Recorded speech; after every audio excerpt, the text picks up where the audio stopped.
Good afternoon. It's Tuesday, the 10th of April 2018, just after 1 o'clock. Welcome to UK Column News. Your host today, Mike Robinson, Brian Gerrish, and we're delighted to be joined by Vanessa Beeley.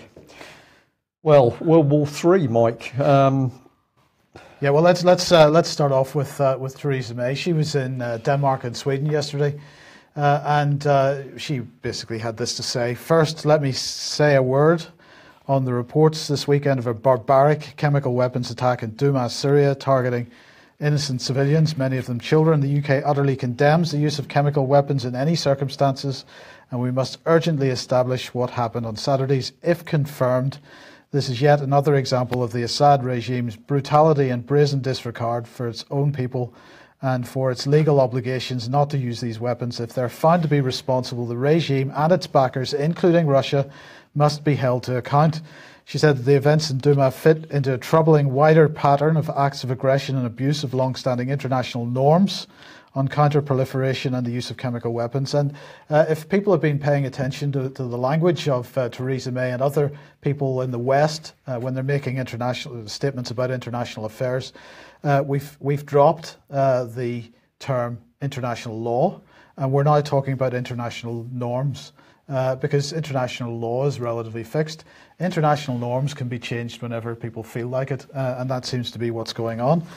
She went on to say we will work closely with our allies, including at the UN Security Council later today, so this was a statement she made yesterday, to ensure that the international community strengthens its resolve to deal with those who are responsible for carrying out these barbaric attacks and who will allow global norms to be breached in such an appalling way.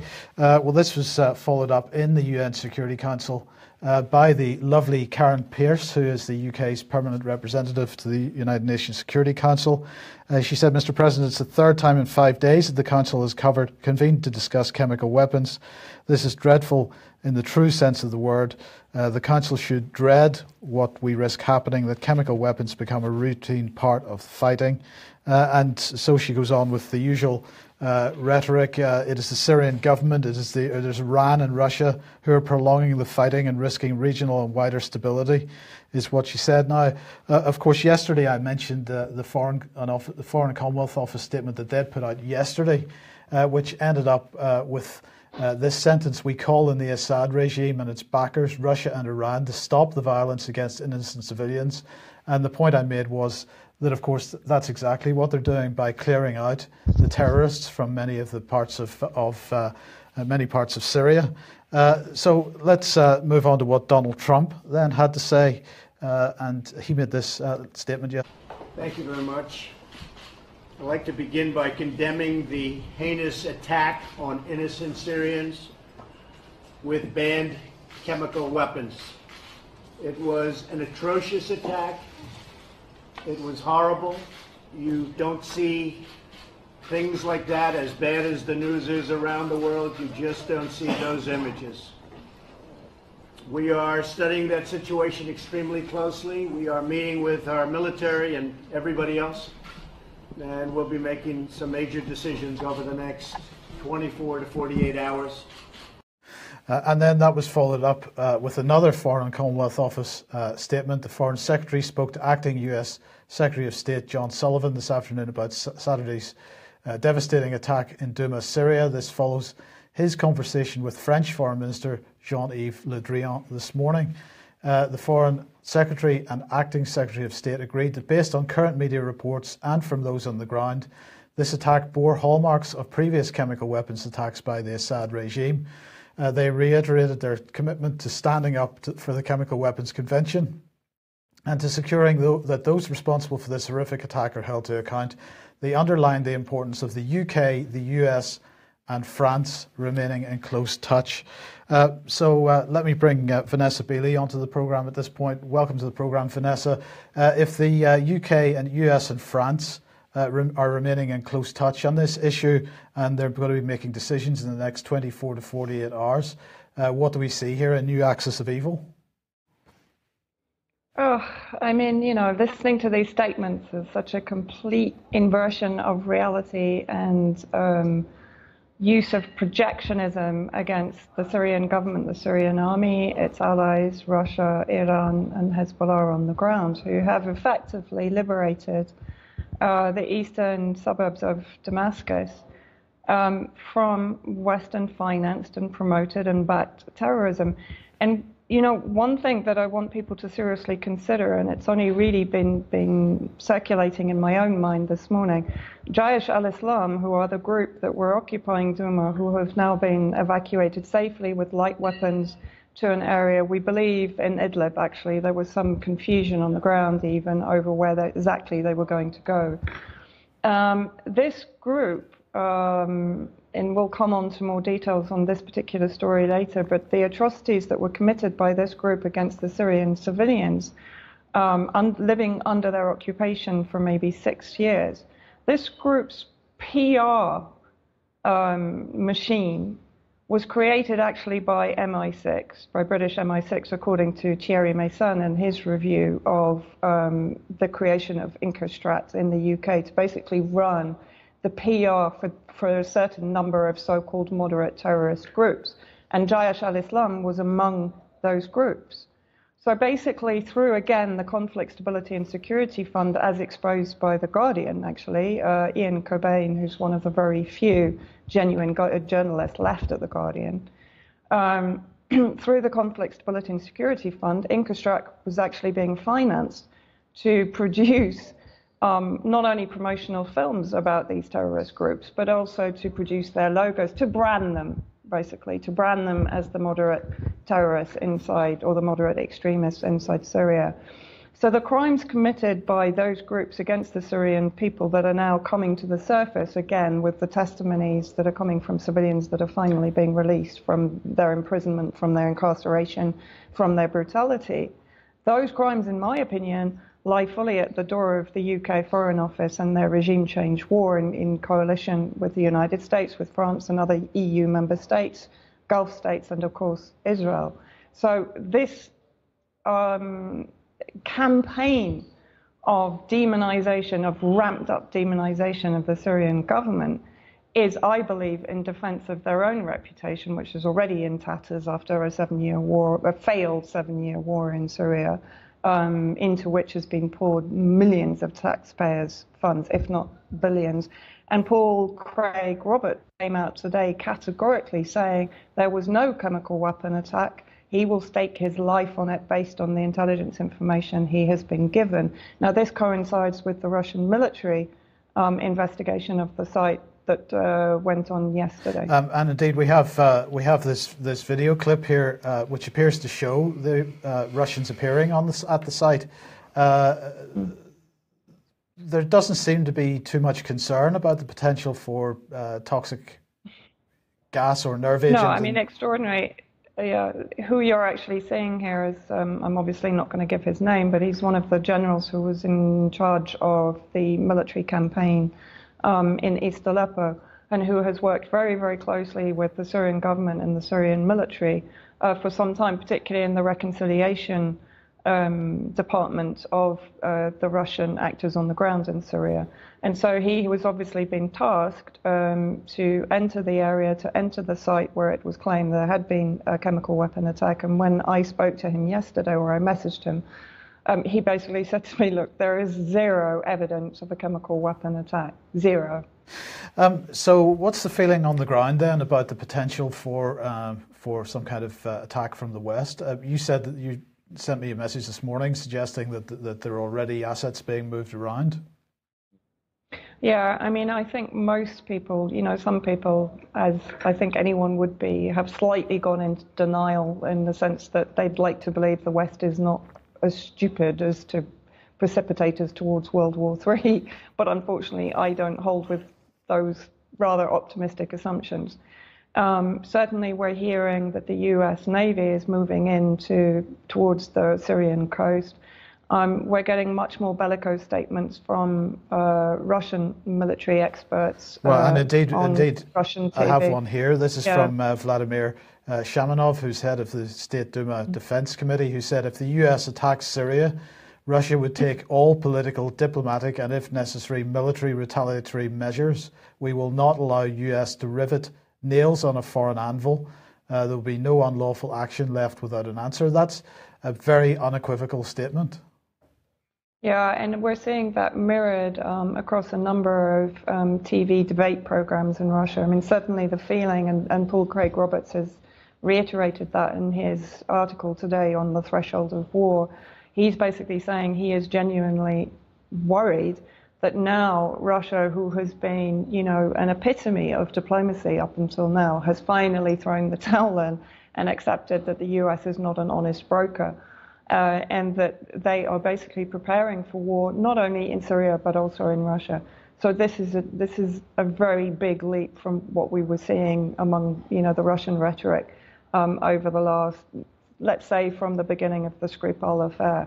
They were still trying to, I think, tamper things down, but now we're seeing them reaching probably the end of their patience. And at the end of the day, Russia doesn't want to get bogged down or pulled down into a war inside Syria or even on its own soil, but it's more likely to be Syria as the battleground. And I think it's very important to understand, speaking to Russians here, having spoken to them in Moscow, spoken to Maria Zakharova, the Russian priority is to avoid war. But we have to understand to what extent the United States, the UK and the EU, Israel, all of the players in the regime change alliance have pushed them to the brink of this decision, where they might even, according to some of the debates that were being aired over the last 2 days, they might even take the first step in order to actually accelerate what they believe is inevitably going to happen anyway. That's a pretty dark picture. Now, Vanessa, let's move on to broader things. You sent me this image a day or two ago, and I think you were, first of all, a bit unsure what it represented, but we have a white helmet here, daubing comments on a wall with paint, but it was the use of the word swarm that grabbed your attention.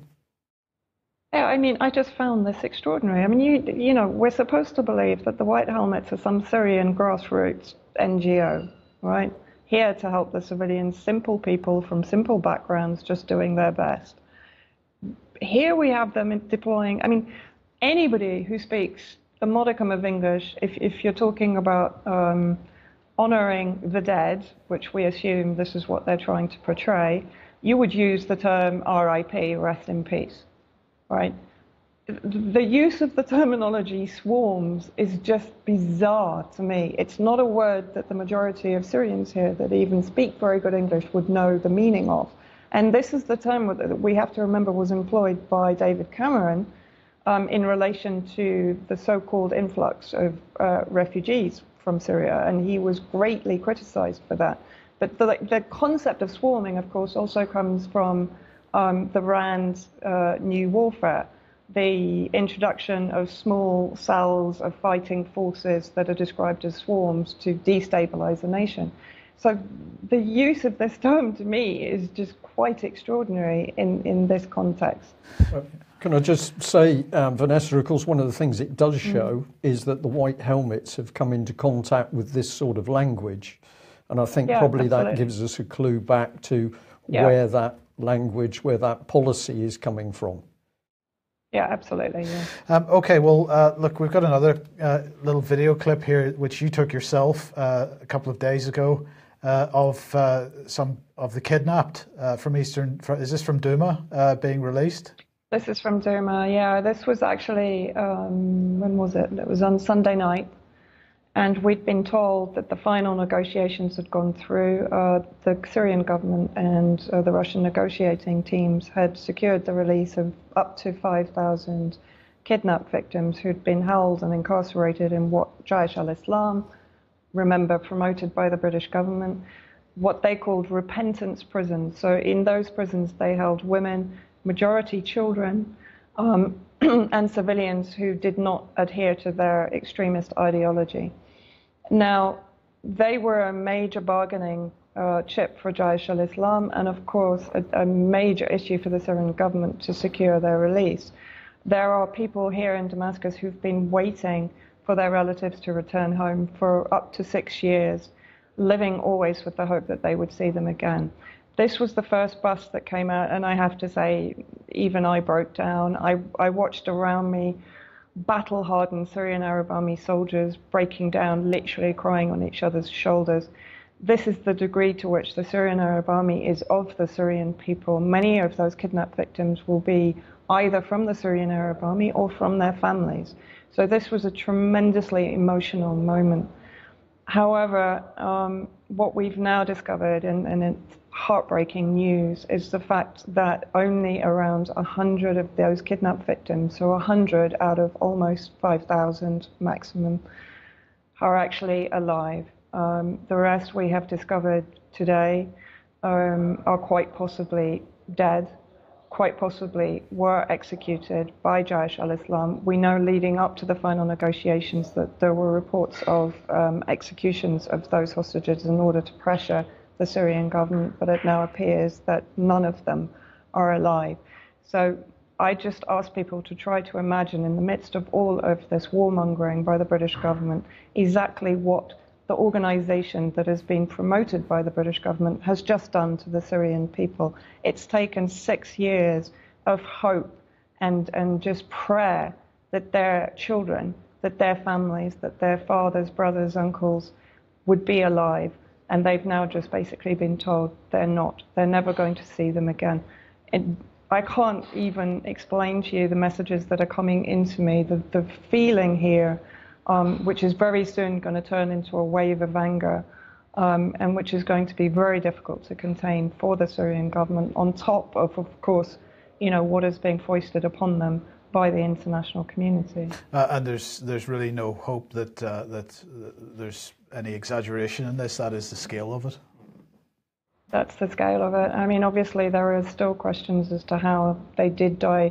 The majority of them were going to be held in underground prisons. So to be honest, they would have been safe from the majority of the airstrikes. So the natural conclusion right now is that they would have been executed in one way, shape or form. Either they could have been gassed, because we've obviously seen facilities for that, both underground and overground in the terrorist-held areas. But all of that is currently speculation. The reality is all of those thousands of people in Damascus, and I saw them there welcoming the first batch of kidnapped victims. I mean, just extraordinary scenes. The majority of those civilians are now being told they will never see their family member again. Yeah, and in the meantime, while you're there covering that, of course, people that are covering the truth in Syria are coming under increasing attack from the Western media. Haaretz suggesting that anybody that defends Assad are white supremacists. We've got sections of the Labour Party, Blairite sections of the Labour Party suggesting or arguing that the left should not be reluctant to condemn despots like Assad and Putin. Well, this even outdoes the Guardian and several other attacks that have come out on you and others in recent days and weeks. This is Newsweek. Fake news tourism in Syria. Westerners search for truth. But are they Assad's pawns? And they begin by focusing on Reverend Andrew Ashdown, who we've had on this programme, a good friend and one of the most genuine, nicest people you could ever meet. And yet he's the subject of this. It goes on to continue to attack you and Eva Bartlett as usual. But clearly the mainstream media continue to be unbelievably determined to try to undermine the work that you're doing. Yeah, I mean, to some extent, I think we have to try to see this as a victory, because they wouldn't be paying attention unless we were doing damage. And somebody actually messaged me on my blog last night very kindly. I can't remember his name to put it out, but he basically told me that for the first time in German mainstream media, he'd seen the term white helmets affiliated to terrorist factions, to Islamist factions, sorry. So in other words, I think we're getting through, and this is clearly what they don't like. I mean, for example, alongside Skripal and the fake chemical weapon attack, we're also seeing the sudden re-emergence of the Mary Colvin case, and the release of the film, which is based basically on Paul Conroy's narrative. who is the cameraman who was with her when she died in Baba Amra in February 2012. So it's interesting that this, it appears to be as if everything is being thrown into manufacturing consent for this regime change war or to some sort of military conflict in Syria right now. And I have to also say that the Mary Colvin story, following work I've done here, has also some very questionable elements in it that, again, mainstream media has never looked into, never investigated. It's never talked to people who were involved in the case who have a different version, let's say, to Paul Conroy's. So, I think right now we're seeing almost a last-ditch attempt by the US coalition and, by its media followers to finally push forward into Syria militarily.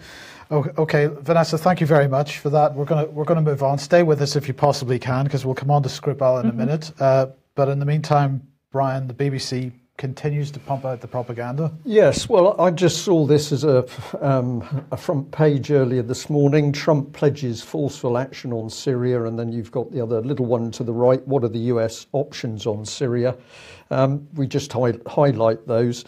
But the key bit here is that if you look at the left-hand report there, it's the US leader says a response will come shortly to Saturday's alleged chemical attack. So we've now got reporting. It's quite amazing. The believe, maybe, might, alleged is now just disappearing into the background. It's become fact. Yeah. So if you read what the mainstream media are saying, they are qualifying all of their statements with possibles, maybe, might, alleged. But then it's like, just push that to one side. Now we're going to tell you what the government line is. And the BBC's doing it, newspapers are doing it. If we follow this one through, here's the BBC full headline on this. Syria chemical attack, Trump pledges forceful US response. UK Prime Minister Theresa May has said she utterly condemns the barbaric alleged chemical weapons attack. Now, I think that this reporting is at best grossly misleading, because if you've got an alleged attack, how can you actually condemn it? Don't you need to find out the facts first? But the BBC doesn't worry with that sort of thing. It prints that. So read it again. UK Prime Minister Theresa May has said she utterly condemns the barbaric alleged chemical weapons attack. Yeah. This is a nonsense sentence. Yes, because we're going to, in our minds, drop the alleged. Yeah, drop the alleged, and you're going to go with the bulk of the sentence. So is this the BBC actually using on-the-spot NLP on people? Yeah. At worst, it's crass reporting.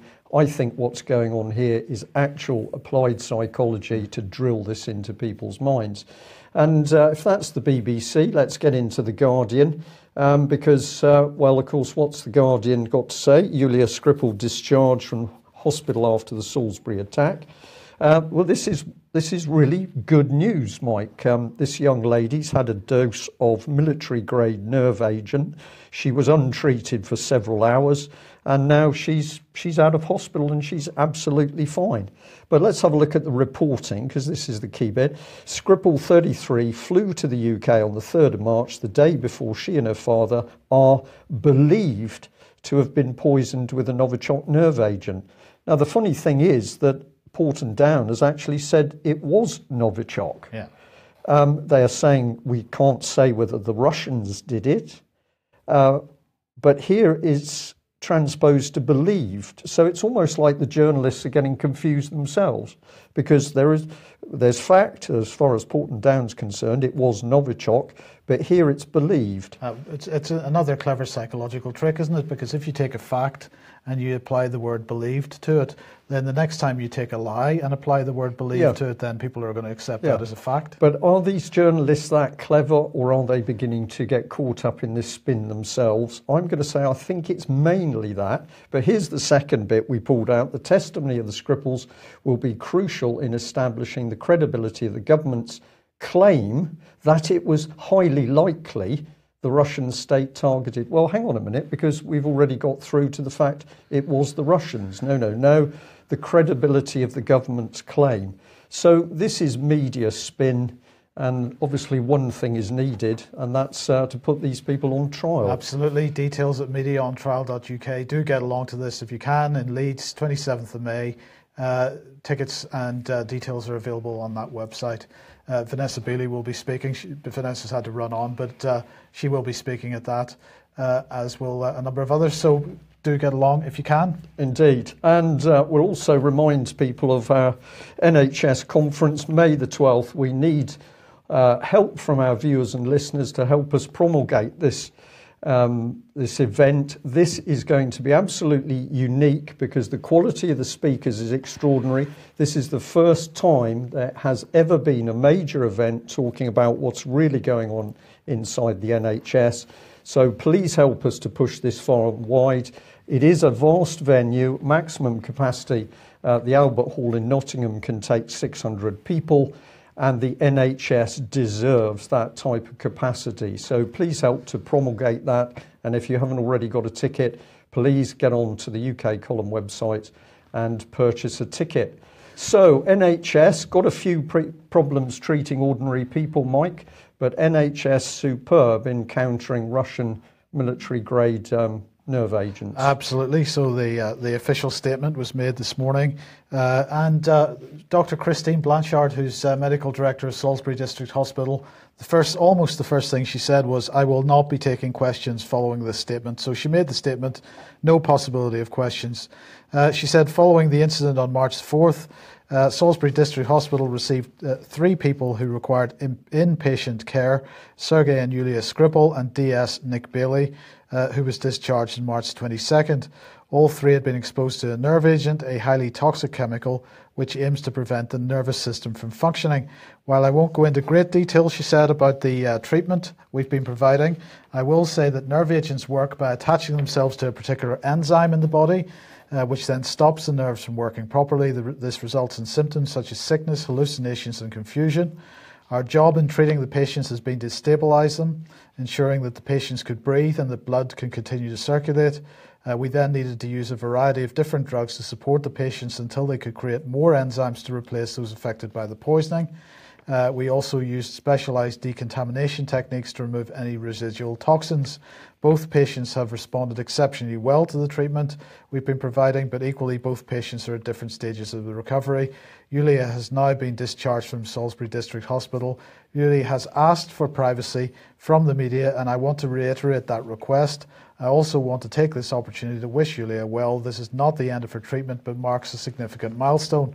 Her father has also made good progress. There was a little bit more to it than that, but nonetheless, that was their position. Amazing work by the NHS to carry this out. Amazing stuff, Mike. I'm going to drill into that a little bit deeper, and we found some interesting things out about the hospital. Okay. Does this story stack up? Well, indeed. And now the Russian embassy pushed out this statement. We congratulate Yulia Skripal on her recovery, yet we need urgent proof that what's being done to her is done of her own free will. So this is a very important question, I think. Now, the Russian embassy have requested that they meet with Boris Johnson, the Foreign Secretary, and they've requested a meeting with him, and they made a statement about what they plan to discuss. Here is the Russian ambassador. He said that more than a month has passed since the poisoning of the Skripals in Salisbury. In the absence of any evidence presented publicly, Prime Minister Theresa May blamed Russia on the basis of some classified intelligence. For over a month, we've had no information about Scotland Yard's ongoing investigation. It is unprecedented given the nature of the accusations against Russia. As we understand, this classified information must be transformed into public evidence, and we will, of course, study and check it. In this context, the United Kingdom faces a number of challenges. Unfounded accusations against Russia and the cessation of high-level political contacts have seriously complicated Russian-British relationship. Hard evidence pending, Britain's image has been severely damaged in the eyes of the Russian people. To sum up, both on the bilateral and multilateral levels, the Conservative government bluntly refuses to cooperate while conducting an investigation in a way that is not transparent either to the international community or its own public. Purely out of professional interest, I wonder how long the British political system can sustain such pressure. I think that is a very good question, Brian. It's a very good question, and let's help let's help the process along a bit by drilling back into the Skripal case. So here's the Guardian report, and of course everything is okay because Yulia's now out of hospital with apparently no ill effects, it would appear. So we've seen previous poisoning victims with badly pockmarked skin or people suffering neurological problems, but it appears that Yulia is out, but she said it was a little bit of a confusing few days. Now she needs her privacy before she goes off to America, presumably. So let's have a look at the lady that was brought in to do the talking. Here she is, Christine Blanchard, the medical director, graduated in medicine from Cambridge University, 25 years NHS experience, a consultant gastroenterologist and general physician. She's undertaken a variety of managerial roles alongside her clinical work before joining the Trust as Director of Strategy and Associate Medical Director at Horton University Hospital, etc. So this appears to be a very modern doctor in an NHS trust. A lot of leadership around this lady, but she was the one that was pulled out in front of the cameras to speak. And basically, the message is military-grade nerve agents. That is just no problem for the NHS, Mike. And I wish back in the Cold War days when, of course, we had hundreds of thousands of servicemen and women who were actually pretty frightened of this stuff because they were told, you get it on you, you are going to die. That was clearly bad advice, because we now know in 2018 that if you wash your clothes properly, that's what Public Health England had to say, and you can get into a hospital, even if it's a few hours after you've been contaminated, these people are going to sort you out. Magic. It's remarkable, isn't it? Remarkable. So I just wanted to bring what this lady said on screen, and then people can freeze it and actually consider the wording in detail. Mike's run through most of this, but they had round-the-clock care from clinicians. They don't say who those experts are, Mike. No, we don't want to talk about the experts that actually sorted these people out. They're just anonymous people in the background. Because they should be, they should get some kind of award for this, really. I would have thought so. Let's get them in front of the cameras and praise them and ask them how they managed to do it, because this is a major breakthrough in chemical warfare defence. She said that she wanted to wish Yulia well. Significant milestone. Father's also made good progress. He isn't in quite such good condition, but it's clear that they're expecting Sergei to come out of hospital feeling totally well very shortly. It's like it's all running on rails. It's very good. As you said, here she is describing the nerve agents and how they work. What I picked up on is that she says this results in symptoms such as sickness and hallucinations. Yes. Now, these are the military-grade nerve agents that were designed to kill as quickly as possible. That's now been dropped out of the dialogue, Mike. They're nasty little things. They can make you feel a bit poorly. Maybe you get a bit of hallucination. So this is utter nonsense coming out of this woman's mouth. Has she been briefed to say this? I would guess so. But we'll come back. Military-grade nerve agents, no problem for the NHS. She talks about using different drugs to treat them, contamination techniques. Nobody heard anything at all about contamination techniques used around Salisbury, nor did we hear anything about when the two contaminated people were taken into the local hospital. There's been utter silence on that, so no problem for the NHS. Now, what is remarkable is while this lady was brought in front of the camera, this man wasn't. And this is just fascinating, because we find that on this NHS Trust board, we have a man who was the chief medical planner in the UK Ministry of Defence. So he's an experienced army doctor. He's worked for the UN Protection Force in Croatia. He has been the chief medical planner in the UK Ministry of Defence. And this man is in the background and we don't see anything of him. Why would that be? I don't know. No. We'll ask the question, why wasn't this man used as the Salisbury Hospital spokesman for the Skripal nerve agent attack? And I think he should have been, because when we look into his background, it gets more interesting, because he's also Mr. Ebola. So he has been an expert in Ebola crisis. He's in the hospital where these two Novichok victims come. He's an expert with the MOD, but you don't hear anything from him. So the very least you can say is that he has significantly more, orders of magnitude more expert and practical experience than this common purpose leader that they've trotted out for this statement. Yeah, and he was formerly with Save the Children. So, I mean, this man has certainly been around a bit. Yes. So I think there's some questions there. But other people are really picking up on what's going on. Now, I'm going to say I've watched this little video clip. I'm taking it at face value. It's come from the Russians.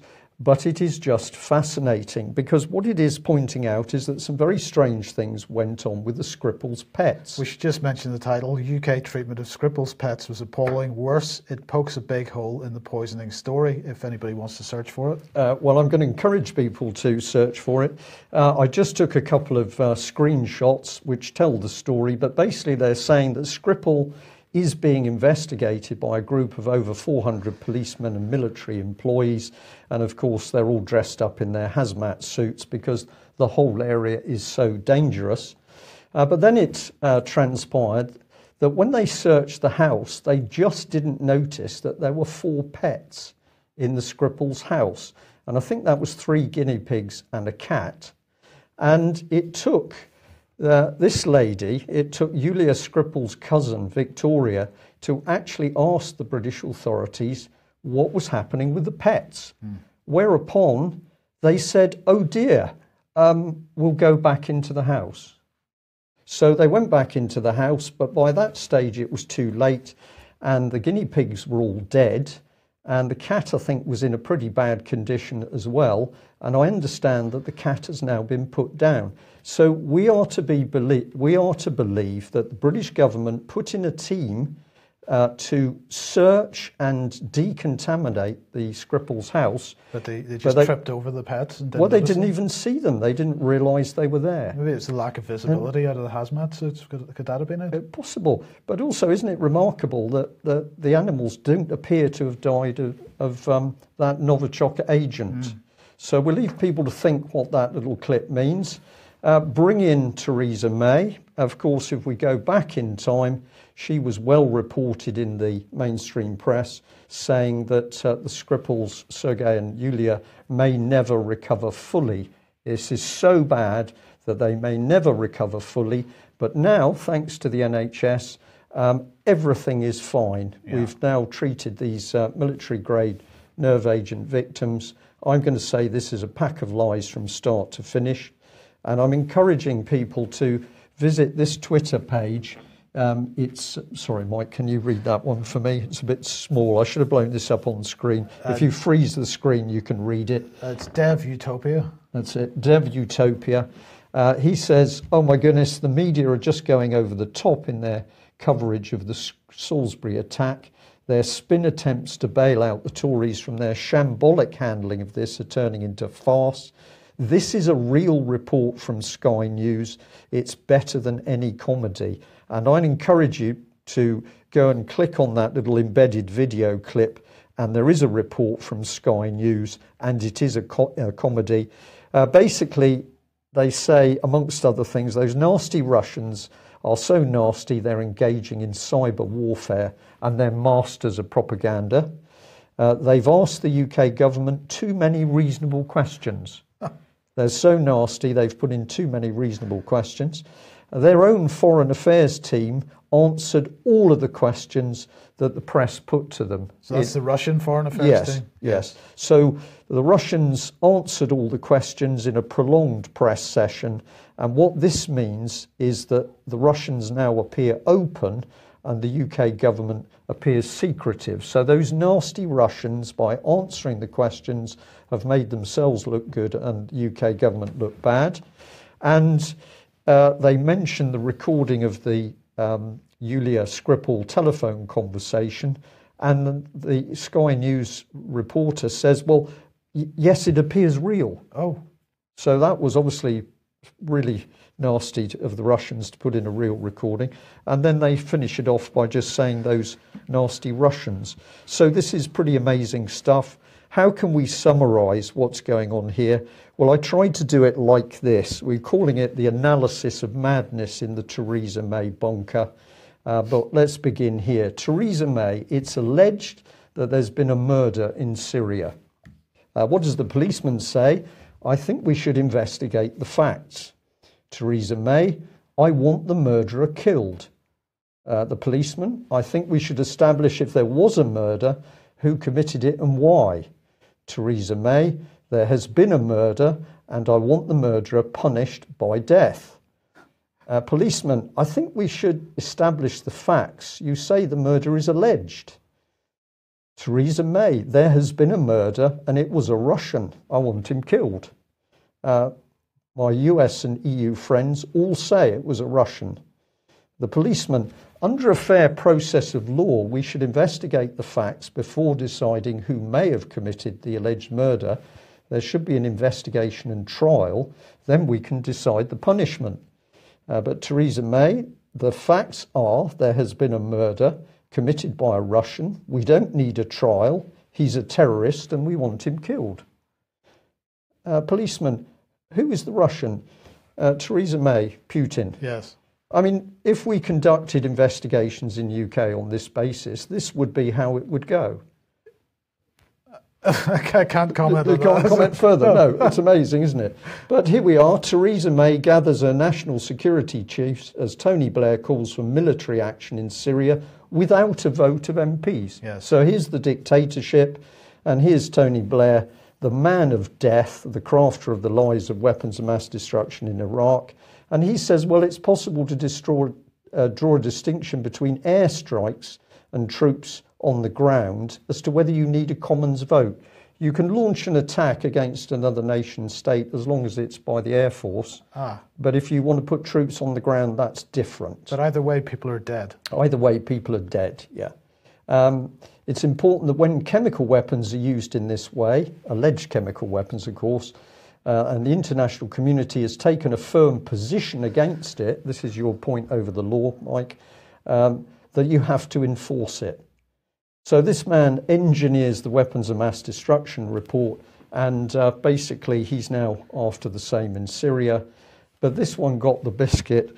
It's from a few days ago, but the Telegraph, the UK-EU response to Russian aggression is good news for our post-Brexit teamwork. And that says it all. What is going on here is theatre, because this helps the utter lie of Brexit. Absolutely. Absolutely. Well, let's just end on this one. Project Servitor, because, of course, we've been talking about the fusion doctrine recently and the merging of various groups of types of institution to create the dictatorship that we are increasingly living under. Now, Project Servitor was originally started by City of London Police in July 2016. The aim, they say, is to deter any hostile threat by detecting suspicious activity in the local area. It's a bit unfortunate that apparently Project Servitor didn't seem to be deployed in Salisbury at the time, but never mind. Project Servitor, an inclusive collaboration community strategy designed to deter, detect and disrupt all forms of criminal activity, including terrorism. It relies on local people and businesses to be the eyes and ears for the police. It encourages residents and staff to be vigilant and to be the eyes and ears for police and ensure safety and security. It sees the deployment of specially trained, highly visible and covert police officers, supported by other resources such as dogs, firearms officers, marine police units, plainclothes officers, vehicle checkpoints, automatic number plate recognition and CCTV. Well, last Thursday, the Metropolitan Police hosted a formal launch event. You can see one of the images from that at the Tower of London to mark the London-wide introduction of Project Servitor. The Ministry of Defence Police was involved in it as well, so they were added to that, as well as British Transport Police. And Superintendent Nick Aldworth, head of the Met's Servitor team, said working with the community is a vital part of making Project Servitor a success. And record numbers of people have been contacting the police to report suspicious activity. Every day, Project Servitor officers will enlist the help of businesses, security staff, community groups, members of the public to be vigilant and make it even harder for criminals, including terrorists, to succeed. By being vigilant, we can all create a hostile environment for potential terrorists who may be considering their targets for individuals looking to commit crime. The public shouldn't be worried if a deployment happens in their area. Don't worry about it. In fact, I encourage, he says, anyone to talk to officers to find out more. The public can help keep their community safe from terrorism by reporting anything that seems out of place, unusual, or doesn't seem to fit with day-to-day life. But the issue here is this, because in recent months and years, we've seen the police, various police services around the country housing many of their, quotes, domestic extremism units within or alongside their counter-terrorism units. So a number of police forces have counter-terrorism, as a single unit, counter-terrorism and domestic extremism units. The National Coordinator for Domestic Extremism, National Domestic Extremism Unit, was established under the Terrorism and Allied Matters Committee of the Association of Chief Police Officers when that still existed. And if you look at the Essex Police Project Servitor page, it includes this quote: criminals, whether extreme protest groups, organised crime groups or terrorists, have to conduct hostile reconnaissance in order to plan a successful attack. And this is why I'm raising this, really, this statement and this attitude, because what we have is what they are describing as extreme protest groups merged in with organised crime and terrorism. This is extremely dangerous, in my opinion, Brian, because at what point does a protest group become extreme? We have seen in recent days, weeks and months that the definition of extremism is becoming so broad that it brings in everybody from far-right extremism to people that are protesting against fracking, to people that are protesting against on green issues, and so it goes. So, this is a step further than really society wants to be taking. Yeah, it is the Stasi state. It's very interesting today that people in our chat box are actually commenting that this is a fascist state coming into power. That is exactly what it is. And of course, where is the criminal activity? Well, it's not so much on the streets and amongst communities. The deep criminal activity is inside our own government. It forms the deep state. And of course, this is where the whole problem is coming from. So what can we do about it? Well, as we always say to people, you can do a lot by challenging it in a perfectly reasonable way. Get onto those Twitter pages for the mainstream press, get onto the BBC's website, point out where their reporting is inaccurate, point out the dangers, and keep pushing this information back into the mainstream media. On a positive note, we can say, as we've said several times before, we are contacted by mainstream journalists. They're very, very interested in what we're talking about. They are clearly realising that the reporting is backed by evidence, by factual evidence, and they are coming to us for more information. What they tell us, of course, is that within the mainstream media, there is fear. And the fear is because if, as an ordinary journalist, you start to work out that your paper, your newspaper, your TV channel is lying, if you say something, you're going to lose a job. So what can we do to help these people? We can encourage what do we say, the journalists who are starting to wake up by feeding them with good information, encouraging them, helping them, and also challenging what their newspapers are saying at every opportunity if we can prove that it's false. This is effective and it is starting to work. So it's good stuff. And I'll also add that we know that the subject of weapons of mass destruction and the death of Dr. Kelly is in the minds of many journalists as they watch this latest pack of lies from Theresa May's Conservative government. That's it for today. Thanks very much for joining us. We'll be back at the same time tomorrow. Bye-bye.